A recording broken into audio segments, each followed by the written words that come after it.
Bismillahirrahmanirrahim. Assalamualaikum warahmatullahi wabarakatuh. Alhamdulillahirrabbilalamin. Allahumma salli ala Sayyidina Muhammadin wa ala alihi wa sahbihi wa salim azmain. Alhamdulillah, kami dari Yayasan Rubatul Khairat Kota Ternate di bawah pimpinan Al-Habib Abdurrahman bin Kamil As-Sagaf. Sementara ini kami lagi membangun gedung pondok pesantren Rubatul Khairat Madrasah Al-Ulya yang sementara dibangun, ya. Gedung lantai 3. Kami sangat membutuhkan dana infak dan sedekah dari jamaah bapak-bapak dan ibu-ibu. Bagi yang mau berinfak untuk melanjutkan pembangunan gedung pondok pesantren, bisa ditransfer di rekening Bank Syariah Indonesia atas nama Yayasan Rubatul Khairat. Nomor rekening 7235639526. Terima kasih.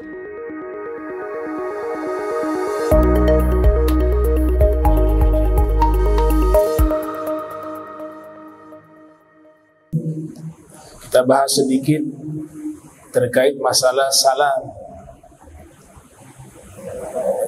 Di dalam surat As-Saffat,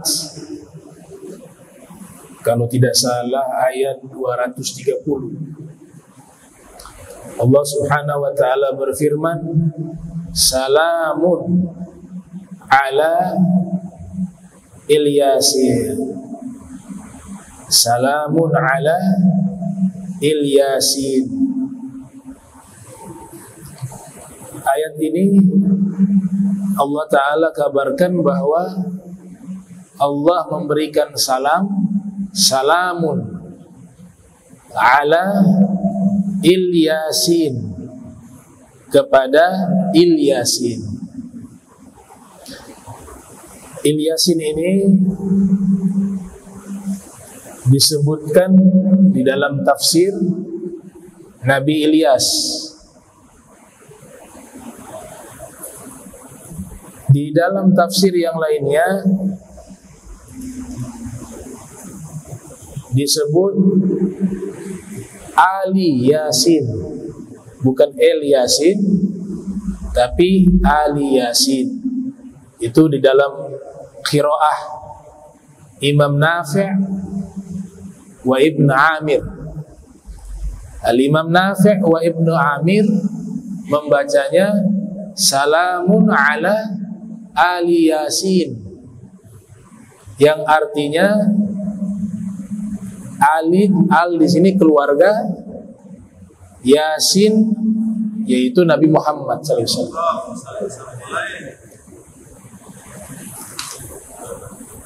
Tafsiran yang lainnya keluarga Ilyas, Nabi Allah Ilyas.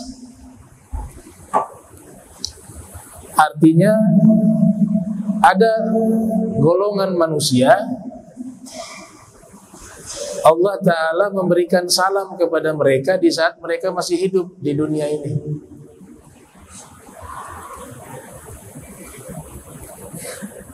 Nah, di dalam riwayat Al-Hafiz Ibnu Katsir,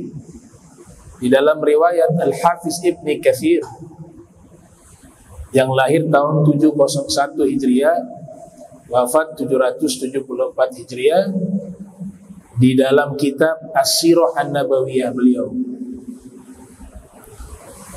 disebutkan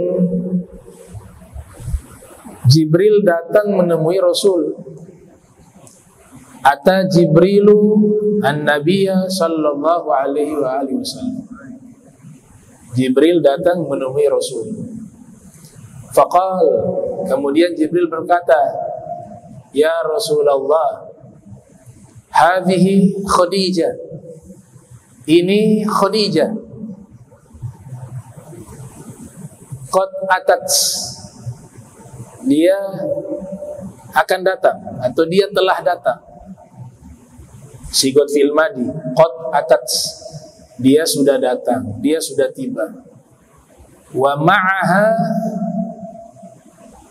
ina'un. ia membawa wadah, fihi ta'amun, fihi idamun, au ta'amun, au syarabun. Di dalam wadah tersebut ada lauk, ada makanan, ada minuman, atau dalam riwayat atau ada lauk atau makanan atau minuman. Fa idza hiya atatska faqra 'alaiha salam min rabbiha wa minni wa basyirha bi baitin fil jannah min qasabin la sahaba fihi wa la nasab. Apabila dia telah datang menemuimu, sampaikanlah salam dari Allah kepadanya dan salam dariku Jibril, dan kabarkan kepadanya bahwa Allah telah membangun satu rumah di dalam surga yang terbuat dari intan permata berlian untuk dirinya, yang di dalam rumah tersebut tidak ada suara bising atau berisik dan tidak ada capek di dalamnya, rasa capek di dalamnya. Ada menunjukkan bahwa ada sekelompok manusia mendapatkan salam dari Allah, baik kalangan para anbiya dan juga kalangan para aulia.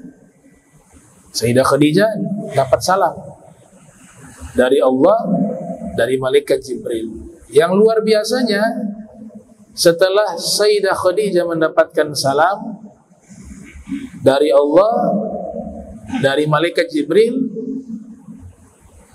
beliau menjawab, Allahu wassalam. Allah, dia adalah assalam.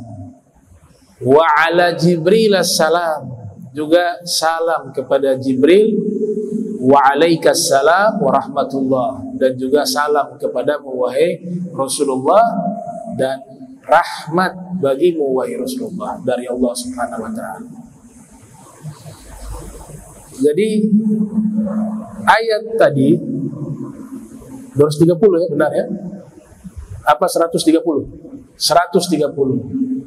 Kita koreksi 130 ya. Ayat surat betul As-Saffat ya. Ya, surat As-Saffat ayat 130. Jadi ada salam dari Allah kepada keluarga para nabi. Kalau itu ditafsirkan keluarga Nabi Ilyas juga benar, dan itu ditafsirkan keluarga Nabi Muhammad SAW juga benar. Salamun ala ali Yasin.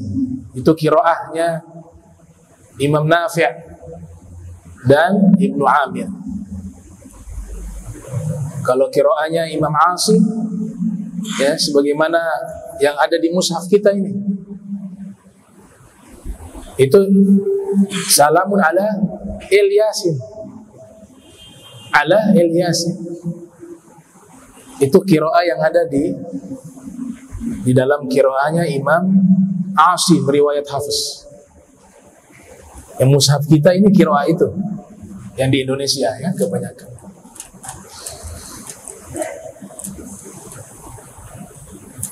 Kemudian kita masuk ke tema di sini, al-khutwatu ila sholati shadaqah. Melangkahkan kaki untuk sholat, langkah kakinya itu dihitung sedekah. Jadi kaki ini dia seperti CCTV. Di mana kita berjalan, dia merekam kaki, tangan, al-jawarih dalam tafsir At-Tabari. Seluruh anggota tubuh ini seperti kamera CCTV. Dia rekam semua aktivitas kita. Salah satu dalilnya adalah surat Yasin. Al-yawma nakhtimu ala afwahihim wa tukallimuna aydihim wa tashhadu arjuluhum bima kanu yaksibun. Al-yawma, di hari itu atau di hari kiamat, kami kunci mulut-mulut mereka, tangan-tangan mereka berbicara dan kaki-kaki mereka menjadi saksi atas apa yang mereka lakukan. Dalam tafsir Abu Ja'far At-Tabari yang lahir tahun 224 Hijriah, wafat 310 Hijriah, yang pertama kali memberikan saksi anggota tubuh ini di hari kiamat untuk kaki, beliau sebutkan fakhizuhul yusra. Fakhizuhul yusra, bagian paha kiri. Bagaimana kesaksiannya? Berbicara. Paha bagian kiri, Allah izinkan bisa berbicara, baik tangan maupun kaki. Bahkan di ayat yang lain disebut juluduhum, kulit-kulit mereka juga memberikan saksi. Dalam tafsir Baydawi, dan itu ada dalam Al-Quran ya, bukan hanya tangan kaki tapi kulit-kulit juga. Juluduhum, dalam tafsir disebut juluduhum, kulit-kulit mereka menjadi saksi, ay furujuhum, yaitu kemaluan-kemaluan mereka. Itu berbicara. Berbicara dengan apa yang diperbuat. Begitu juga kesaksian yang baik akan dilaporkan juga oleh anggota tubuh kita, baik tangan, baik kaki, dilaporkan seluruhnya.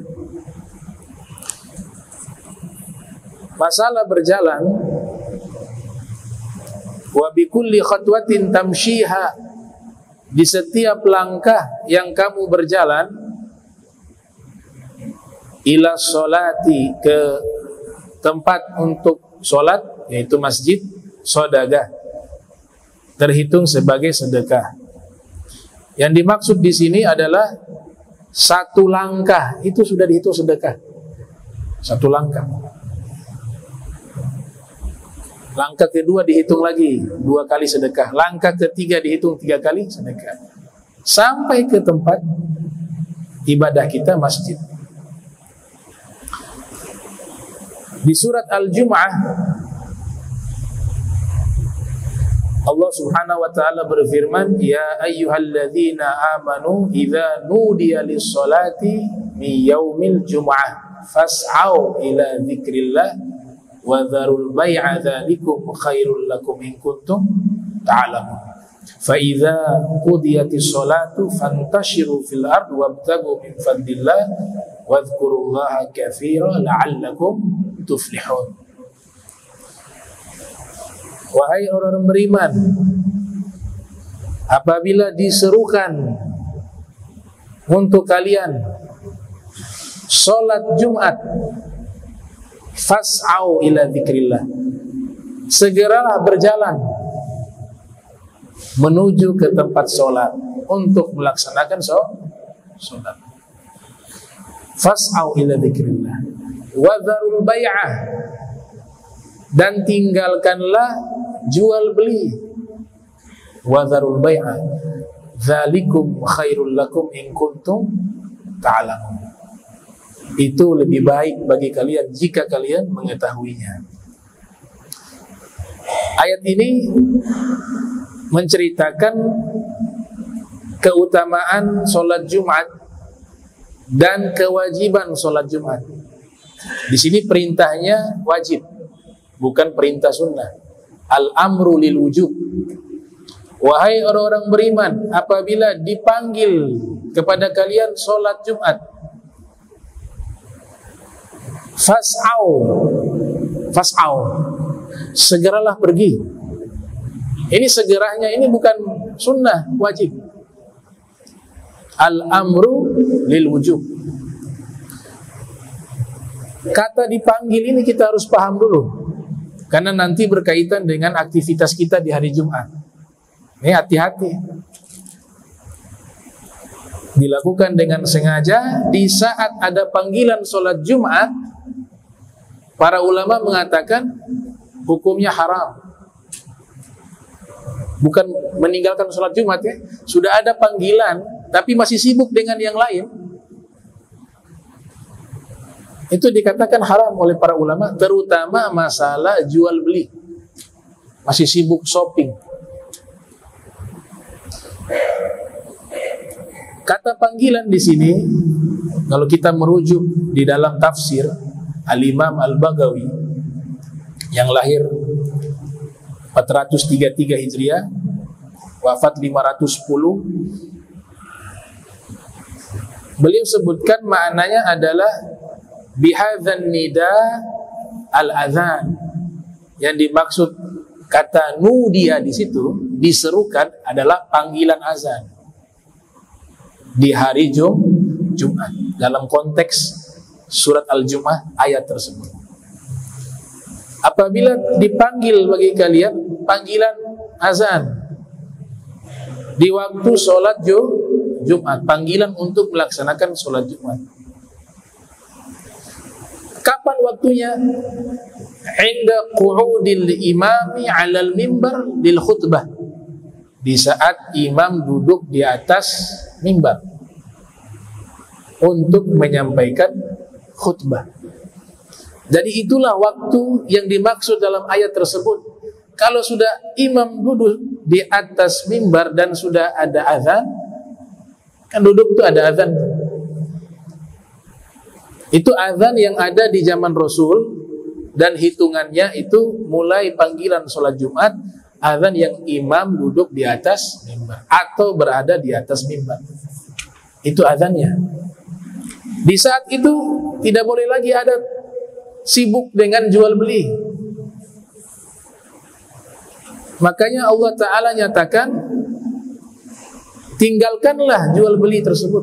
Kata tinggalkan di sini al-amru lil wujub. Perintahnya wajib, bukan sunnah. Dan ini kondisinya memang tidak dalam keadaan terdesak ya. Artinya dia masih bisa tangguhkan untuk jual beli itu. Para fuqaha mengatakan kalau transaksinya sudah dilakukan di waktu itu, maka akadnya sah, al-aqdu as-sahih, tapi hukumnya haram. Apa maksudnya? Ya secara hukum jual belinya dianggap sah, tapi waktu itu mendapat dosa karena sudah melakukan hal yang dilarang oleh Allah Ta'ala. Kan definisi haram, ma yuthabu ala tarkihi wa yu'aqabu ala fi'lihi. Diberikan pahala jika meninggalkan perbuatan tersebut, namun diberikan sanksi dosa jika dia melakukannya. Dan yang menarik di sini, Al-Imam Ibnu Hajar Al-Haytami yang lahir tahun 909 Hijriah, wafat 974 Hijriah, di dalam kitabnya Tuhfatul Muhtaj mengatakan, wa yahrumu ala dzil jum'ati at-tashagul. Haram juga bagi orang yang wajib. Orang yang wajib melaksanakan sholat Jumat memiliki kesibukan-kesibukan yang lain. Di saat sudah ada panggilan azan untuk sholat Jumat. Jadi panggilan azannya waktu khotib di atas mimbar. Ini dalam keadaan normal ya. Kalau darurat, ada yang ketiduran, ada yang mungkin belanja, tidak sengaja masuk di waktu itu ya. Ini sengaja, bicaranya sengaja. Udah tahu ada larangan ini, dia sengaja langgar. Nah itu yang dilarang. Dan azan yang kedua itu diletakkan pertama kali oleh Sayyidina Utsman bin Affan di masa khilafah beliau, karena manusia jumlahnya makin banyak yang menghadiri sholat Jumat dan juga memberikan waktu pengingat, makanya diletakkan di awal.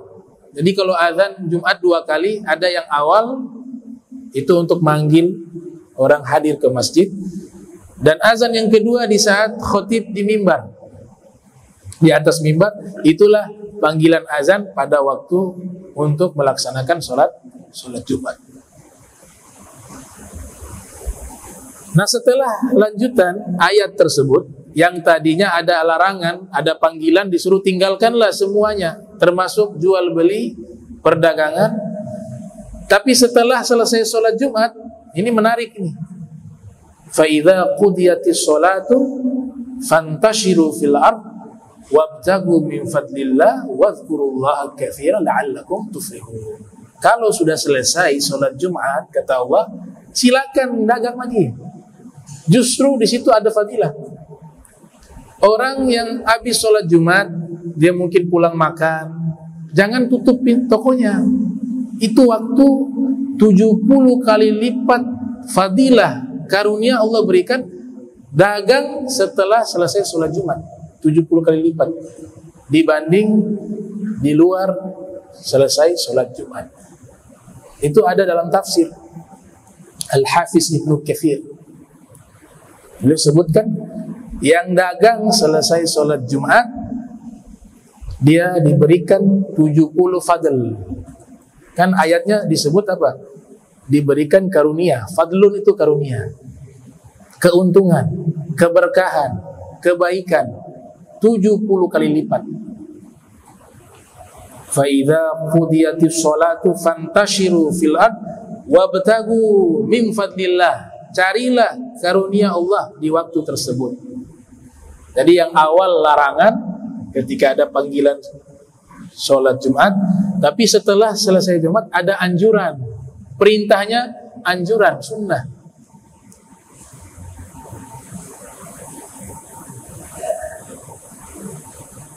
Fantashiru fil ard. Di surat Al-Mulk, Allah Ta'ala berfirman, huwallazi ja'ala lakumul arda zalula famshu fi manakibiha wa kulu min rizqihi wa ilaihi tuhsyarun. Dia Allah yang menjadikan bumi itu menjadi dataran, maka berjalanlah, kata Allah, di berbagai penjuru negeri. Famshu fi manakibi wa kulu min rizqihi, dan makanlah dari rizki yang Allah rizkikan kepada kalian. Ada kata berjalan dengan rizki. Ada rizki yang memang harus dijemput, harus berjalan dulu baru bisa dapat rizki. Namanya rizqul am, rizki umum. Ada rizki yang sifatnya khusus. Wa may yattaqillah yaj'al lahu makhraja wa yarzuqhu min haitsu la yahtasib. Wa may yatawakkal 'ala Allah fa huwa hasbuh. Itu rizki khusus. Kalau di surat Al-Mulk rizki umum. Kita ngambil yang umum. Yang umum disuruh apa? Untuk menjemput rizki itu harus berjalan. Ada usaha, ada ikhtiar.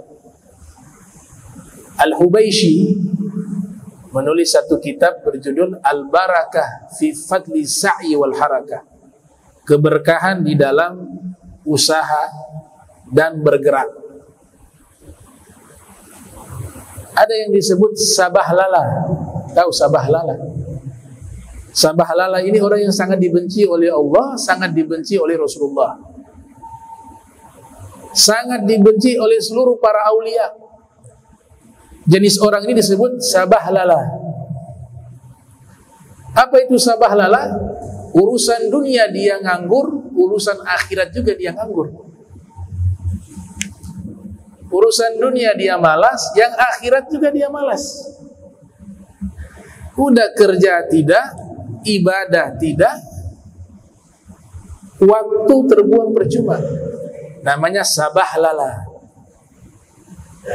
Ini orang yubghiduhullah wa rasuluh wa awliya'uh Orang semacam ini dibenci oleh Allah, dibenci oleh Rasul, dibenci oleh para aulianya. Al-Imam Ali mengatakan Al-Imam Ali bin Abi Thalib karramallahu wajhah, innallaha yuhibbul al-'abd ya'kul wa ya'mal. Allah mencintai hamba yang dia makan dan dia kerja. Wa innallaha yubghidu 'abd ya'kul wa la ya'mal. Dan Allah membenci seorang yang dia hanya kerjanya makan tapi tidak pernah kerja. Namanya sabah lala.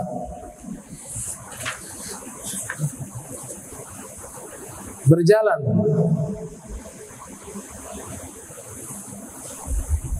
Nah, ada yang disebut di dalam riwayat Al-Imam Muslim yang lahir tahun 204, wafat 261 Hijriah, di dalam sahihnya Nabi sallallahu alaihi wasallam bersabda, "Ala adullukum ala ma yamhullahu bihil khataya wa yarfa'u bihi darajat." Qalu bala ya Rasulullah. Qala an-nabiy sallallahu alaihi wasallam, "Isbagul wudu' 'ala al-makarih wa kathratul khuta' ila al-masajid wa intizarus sholati ba'da sholati fadzalikumur ribat fadzalikumur ribat fadzalikumur ribat." Dalam riwayat yang lain, dzalikar ribat dzalikar ribat dzalikar ribat. Nabi katakan, mau tidak aku tunjukkan pada kalian amalan yang jika kalian lakukan, dosa kalian dihapus oleh Allah, dan amalan tersebut mengangkat derajat kalian di sisi Allah. Maka sahabat mengatakan, iya wahai Rasulullah. Rasul kemudian menyampaikan amalan tersebut adalah menyempurnakan wudu di saat kondisi yang sulit. Yang kedua, memperbanyak langkah kaki menuju ke masjid. Yang ketiga, menunggu waktu sholat satu ke waktu sholat yang berikutnya. Itulah ribat. Apa arti ribat? Ikatan kebaikan. Nabi ulang sebanyak tiga kali. Nah, fadilah ini hanya didapat di masjid, di tempat lain tidak dapat. Ke majlis taklim bagaimana? Dapat. Langkah kaki juga dihitung. Tapi maksud saya, khususnya masjid langsung disebut oleh Nabi dalam hadis. Khususnya hadir majlis ilmu juga langsung disebut oleh Nabi. Tapi yang lain dikias. Kalau langkah kaki menuju ke masjid, Nabi sebut. Tidak pakai kias, disebut langsung. Langkah kaki menuju ke majlis ilmu untuk belajar, atau ke pesantren, atau ke madrasah, itu Nabi sebut. Langkah kakinya itu disebut.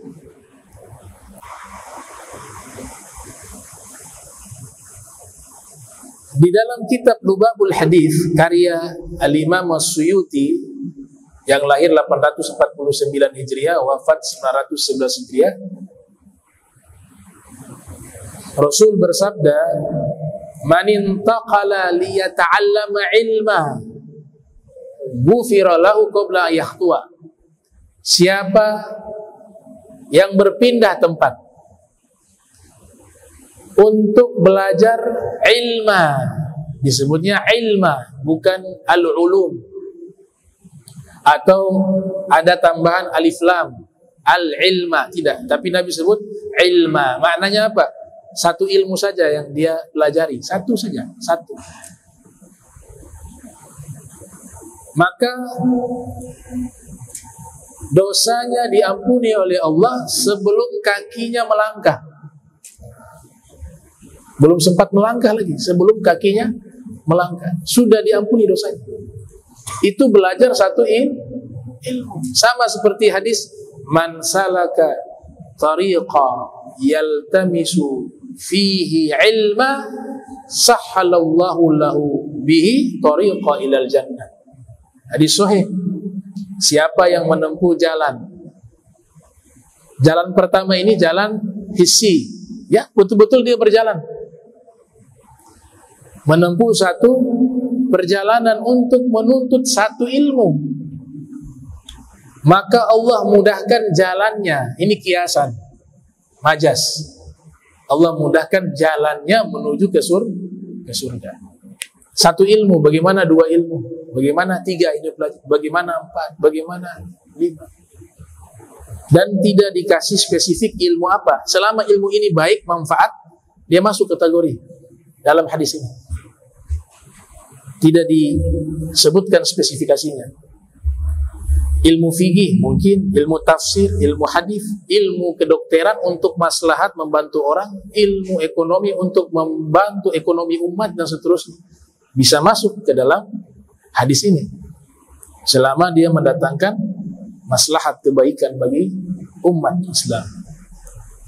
Dan di hadis ini juga menyebut kata thariqah, tarekat.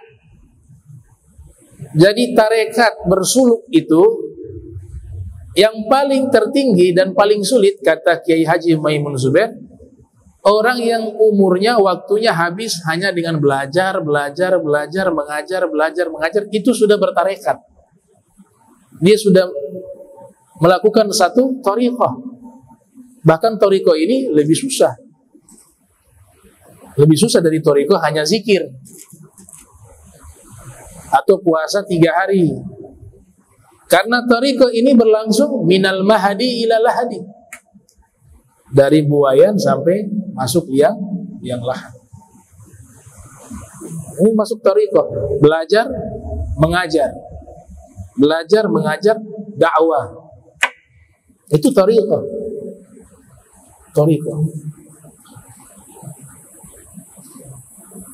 Di dalam riwayat yang lain disebutkan di dalam kitab Al-Adabul Mufrad. Imam Bukhari punya kitab judulnya itu Al-Adabul Mufrad. Selain Sahihul Bukhari, Al-Jami'u, As-Sahihu, Al-Musnadu, Al-Mukhtasaru min umuri Rasulillahi wa sunanihi wa ayyamihi. Selain judul kitab tersebut, beliau punya karya namanya Al-Adabul Mufrad. Di situ ada hadis Imam Bukhari riwayatkan. Lahir 194, wafat 256 Hijriah. Zara rajulun akhan lahu fi qaryatin. Ada seorang laki-laki silaturahmi, kalau bahasa kita mangente, bahasa Ternate, serapan dari bahasa Portugis. Ada seorang laki-laki berkunjung kepada saudaranya di satu kampung, fi qaryatin. Dia tidak punya niat apa-apa, tidak ada motivasi lain kecuali hanya menyambung rasa cinta. Bukan datang ke sana mau minta uang, mau utang ya, atau ke sana ada keperluan-keperluan lain. Tidak, murni datang ke sana mau menyambung hubungan kasih sayang karena dasar cinta. Allah pantau nih. Fa arsadallahu lahu malakan ala madrajatih. Fa arsadallahu lahu malakan ala madrajatih. Maka Allah mengutus satu malaikat. Malaikat ini berwujud manusia. Ya, malaikat dia berwujud manusia. Jadi malaikat punya kelebihan juga. Dia bisa yatasawwaru. Dia bisa berubah wujud. Kan Nabi punya sahabat banyak yang bertemu malaikat berwujud Dihya al-Kalbi, ya, berwujud sahabat bernama Dihya al-Kalbi. Nah, orang ini lagi berkunjung di tengah jalan, malaikat ini hadir. Malaikat ini hadir pas di tengah jalan. Tanya ini malaikat, tapi berwujud manusia. Aina turid? Kamu mau kemana? Dijawab oleh beliau, akhan li fi hadhil qaryah. Saya mau mengunjungi saudara saya di kampung ini. Kemudian malaikat bertanya kembali, hal lahu 'alaika min ni'matin tarubbuha, apakah kamu berkunjung karena ingin balas budi? Dia berbuat baik kepadamu lalu kamu berkunjung kepadanya. Dia mengatakan, la, tidak, bukan itu. Inni uhibbuhu fillah, saya berkunjung karena saya cinta kepadanya karena Allah. Dijawab sama malaikat, inni Rasulullah ilaika, saya ini malaikat yang Allah utus kepadamu. Anna Allah ahabbak, Allah Ta'ala cinta kepadamu. Kama ahbabtahu, sebagaimana kamu mencintai saudaramu. Subhanallah. Ini berkunjung kepada siapa? Kepada akhun, seorang saudara. Bukan berkunjung kepada ulama. Bagaimana kalau berkunjung ke ulama, kepada aulia, kepada kaum solihin, kepada orang-orang yang soleh? Kita berkunjung saja, itu bukan saudara kandung dalam syarahnya itu ya. Dalam syarahnya itu saudara seiman maksudnya, bukan saudara senasab. Kalau saudara kandung jauh lagi pahalanya. Dengan sebab mencintai, kunjungan itu dasarnya cinta, bukan motivasi lainnya, maka dia mendapatkan cintanya Allah Subhanahu wa ta'ala. Nah, amalan ini didapat harus dengan berjalan. Ada juga yang lebih tinggi dari itu. Dia dapat cintanya Allah, dia dapat cintanya seluruh para nabi, dia dapat cintanya seluruh malaikat, dia dapat cintanya seluruh makhluk yang Allah ciptakan, baik di langit maupun di bumi, baik di darat maupun yang di laut. Ini amalan ini. Apa itu amalannya? Al-Munziri sebutkan dalam At-Targhib wa Tarhib. Wa kadza Imam At-Tabrani yang lahir 260 Hijriah wafat 360 Hijriah dalam Mu'jam Al-Awsat beliau, yaitu man masya fi hajati akhi kana khairan lahu min i'tikaf asyra sinin. Siapa yang berjalan dengan tujuan membantu saudara-saudaranya yang kesusahan untuk memenuhi hajat mereka, maka sungguh orang ini amalan yang dia lakukan lebih baik daripada i'tikaf di masjid selama 10 tahun. Wa ziyada fi riwayah, ada tambahan dalam riwayat yang lain, orang ini dia mendapatkan cintanya Allah, cintanya seluruh para nabi, cintanya seluruh malaikat, cintanya seluruh makhluk, baik yang di langit maupun yang di bumi, baik yang di darat maupun yang di laut, jika dia berjalannya tujuannya ingin menolong orang.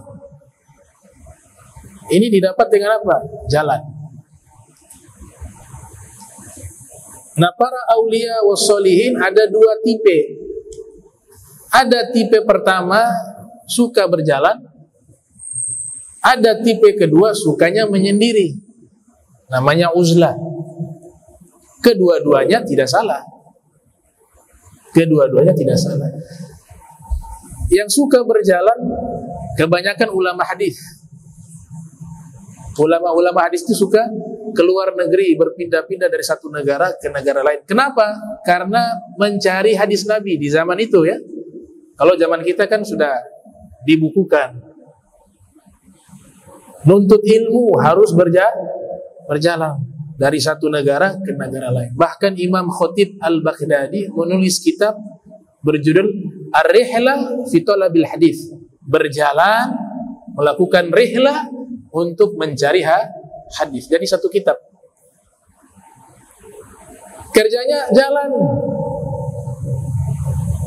Sampai banyak dari kalangan para ulama hadis itu meninggal bukan di tempat ia lahir, berada di negeri orang karena mencari hadis Rasulullah SAW. Ini fadilah berjalan. Ada juga Ibnu Battuta. Ibnu Battuta itu jalan kaki, naik kapal, naik kendaraan sampai ke Aceh. Beliau di Tangier di Maroko.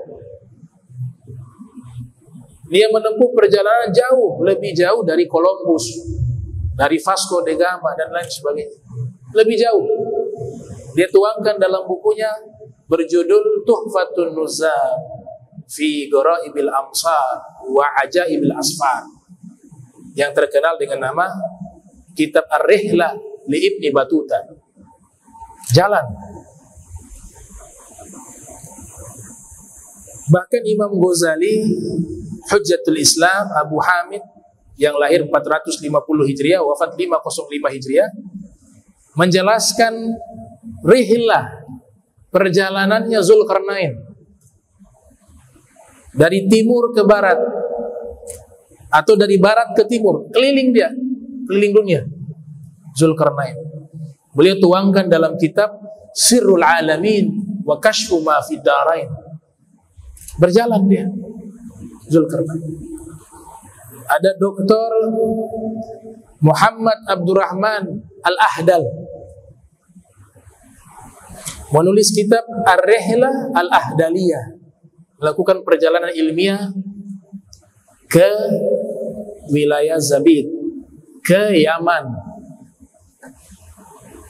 Ada juga ulama Syekh Abdullah Iyash menulis kitab Rihlah, perjalanan beliau berjudul Ar-Rihlah Al-Iyashiyah bil Biqai Al-Hijaziyah. Rihlah ke Hijaz, melakukan perjalanan demi perjalanan. Banyak sekali faedah yang bisa diambil. Kayaknya kita kan punya satu istilah di Kamus Besar Bahasa Indonesia, KBBI. Istilahnya apa? Tamasya. Tamasya. Tamasya itu dari bahasa Arab, diambil dari bahasa Arab, dari kata berjalan. Tamasya, ya tamasyi, tamasyian. Artinya berjalan atau melakukan perjalanan yang menyenangkan, disebut tamasya. Nah, di kalangan kaum sholihin berjalan, wisata itu ada dua. Ada wisata yang sifatnya spiritual, ada wisata yang sifatnya fisik. Yang lebih sehat wisata yang sifatnya spiritual. Yang lebih menyenangkan itu wisata yang sifatnya spiritual. Tamasya. Bahkan dikatakan dalam satu riwayat bahwa tamasya atau wisatanya orang-orang beriman adalah al-jihad fi sabilillah. Perjalanan jihad di jalan Allah. Wisatanya tuh. Al-Imam Ali bin Abi Thalib beliau mengatakan, uhibbu thalathan. Di dunia ini saya suka 3 hal, kata Al-Imam Ali bin Abi Thalib. Kehidupan di dunia ini yang saya suka 3 hal. Yang pertama itu ikramud dhaif, memuliakan tamu. Saya suka sekali. Ada tamu saya senang, saya muliakan. Yang kedua, as-saumu fis shaif, puasa di saat cuaca lagi panas. Musim panas, cuacanya sangat panas, saya suka sekali berpuasa di waktu itu. Kalau kita kan pengen cari, kalau doa ya Allah sombar terus. Kalau boleh makin cepat waktunya makin bagus. Sayyidina Ali kebalikan. Al-ajru biqadri nasab, karena beliau paham yang namanya pahala sesuai capek. Makin capek dalam ibadah, makin besar pahalanya. Makin banyak rintangan dalam ibadah, makin besar pahala. Al-ajru biqadri nasab. Yang ketiga, ini yang beliau katakan nih, karena memang jiwanya kesatria ya. Darbul aduwi bisayf, memenggal musuh dengan pedang. Dalam konteks jihad fisabilillah, jihad yang benar di zaman itu. Makanya kalau duel itu udah entah berapa kali beliau duel, 1 lawan 1. Beliau suka karena yang beliau perjuangkan betul-betul murni fi sabilillah, di jalan Allah, li i'la'i kalimatillah, meninggikan kalimat Allah Subhanahu wa taala. Jihadnya bukan pakai hawa nafsu. Jihadnya karena Allah taala. Sampai pernah ada yang ludah, beliau tidak jadi bunuh kepada yang meludah. Beliau biarkan. Musuh nih sudah kalah duel, tinggal ditebas dalam peperangan. Ditebas mati. Ternyata belum sempat ditebas, mau ditebas, ini musuh meludah kena wajahnya Sayyidina Ali bin Abi Thalib. Tidak jadi dibunuh oleh Sayyidina Ali. Ditanya, musuh ini heran, ditanya kepada Imam Ali, kenapa kau tidak membunuh saya? Kata Sayyidina Ali, waktu perang pertama tadi, duel itu, ya saya hanya jihad. Karena apa? Karena ingin menumpas kejahatan, kezoliman, dan meninggikan kalimat Allah. Jadi perangnya tidak emosi. Tapi di saat kamu ludah di wajah saya sedikit terpancing emosi. Maka saya tinggalkan tidak membunuhmu, sebab saya membunuhmu bukan karena Allah waktu tadi, kalau saya bunuh kamu, tapi karena terpancing emosi. Saya tinggalkan itu. Nah itu jihadnya orang-orang beriman. Ini jalan-jalan. Imam Sya'bi meriwayatkan ada satu kitab berjudul Al-Fuqissah, 1000 kisah para kaum solihin, ditulis oleh Dr. Mustafa Murad. Al-Imam Sya'bi tabi'in meriwayatkan ada satu laki-laki jalan-jalan selesai perang Badar tahun 2 Hijriah, kaum muslimin terbunuh 14 orang syahid fisabilillah, orang-orang musyrik 70 orang terbunuh di perang Badar. Di antara yang terbunuh ada Abu Jahal. Abu Jahal terbunuh di perang Badar. Selesai perang, beberapa waktu setelahnya ada satu orang laki-laki, dia jalan-jalan ke Badar. Seorang diri, rajulun kana rajulun yamshi fil Badr. Kana rajulun yamshi fi Badr. Ada satu orang laki-laki berjalan di Badar. Selesai perang Badar. Ketika dia jalan seorang diri, tiba-tiba dia lihat ada orang keluar dari tanah. Ini Imam Sya'bi yang riwayatkan. Keluar dari tanah, kemudian ada sosok makhluk memukul dengan besi, pentungan besi. Dipukul sampai masuk lagi ke dalam tanah. Muncul lagi, dipukul lagi, masuk lagi ke dalam tanah. Dia ketakutan, dia lihat itu. Akhirnya dalam keadaan ketakutan, dia kembali ke kota Madinatul Munawwarah, ke Masjid Nabawi. Dia laporkan kejadian ini kepada Nabi Muhammad SAW. Wahai Rasulullah, tadi saya jalan beberapa hari, atau dalam riwayat tidak dijelaskan spesifik ya. Artinya dia berjalan entah berapa hari atau kapan waktunya dia bertemu Nabi, dia ceritakan kepada Nabi. Saya berjalan di Badar, saya lihat ada orang keluar dari tanah. Kemudian muncul satu sosok makhluk, dia memukul dengan pentungan. Yang saya lihat itu pentungan itu dari besi. Dipukul di atas kepalanya sampai orang ini masuk lagi ke dalam tanah. Keluar lagi, dipukul lagi, masuk lagi ke dalam tanah. Nabi katakan apa? Zaka Abu Jahal. Kamu tahu gak yang dipukul itu siapa? Yang memukul itu malaikat. Yang dipukul itu Abu Jahal, Amrun bin Hisham. Yu'adzabu ila yaumil qiyamah. Keadaan dia diazab di dalam kubur itu sampai hari kiamat. Sampai hari kiamat bukan selesai, lanjut lagi proses masuk ke dalam neraka. Nauzubillah min dzalik. Ya, ini penjelasan tentang melangkahkan kaki. Mudah-mudahan kita bisa mengambil fawaid dan kita bisa amalkan. Langkahkan kaki kita di tempat-tempat yang baik, insyaallah bernilai kebaikan, bernilai pahala. Ini terakhir saya tutup hadisnya. Rasul sallallahu alaihi wasallam bersabda, apabila salah seorang di antara kalian berwudu lalu memperbagus wudunya, kemudian dia keluar menuju ke masjid untuk melaksanakan sholat berjamaah, maka senantiasa kaki kirinya